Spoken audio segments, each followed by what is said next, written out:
More than 500,000 people have already cast their votes in the primary election. We have never seen a number that high for early voting in a midterm primary. Capitol reporter Michael Hyland is live for us in Raleigh with a closer look at the key races driving that turnout.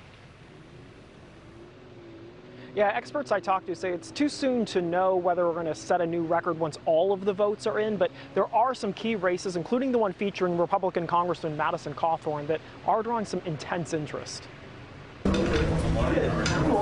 Thousands of voters wasted no time. I was stunned by over 500,000 early votes coming in for this primary. The early voting period for this year's primary set a new record for midterm elections. More than 576,000 people already voted, nearly doubling the numbers from 4 years ago. Dr. Michael Bitzer is an expert on state politics at Catawba College. I think this is all uncharted territory that we're entering into with this primary election cycle. He says the competitive Republican primary for our open U.S. Senate seat has driven most unaffiliated voters to vote Republican this time. But recent polling, including one we released last week, has shown Congressman Ted Budd with a significant lead. National Republicans have even turned to attacking Democrat Sherry Beasley. We can't trust Sherry Beasley. Mitch Kokai at the conservative John Locke Foundation points out a group that's been running ads for Budd is even scaling back. Club for Growth, which has been pumping a lot of money into that race, has decided to back off a little bit for the primary, which suggests they think he's going to win comfortably. A big question Tuesday is what will happen as Republican Congressman Madison Cawthorn fights to keep his job in the 11th District. In the midst of one controversy after another, including a nude video and bringing a loaded gun to the Charlotte airport, former President Trump urged voters to give him a second chance Monday. Will that be enough to sway some reluctant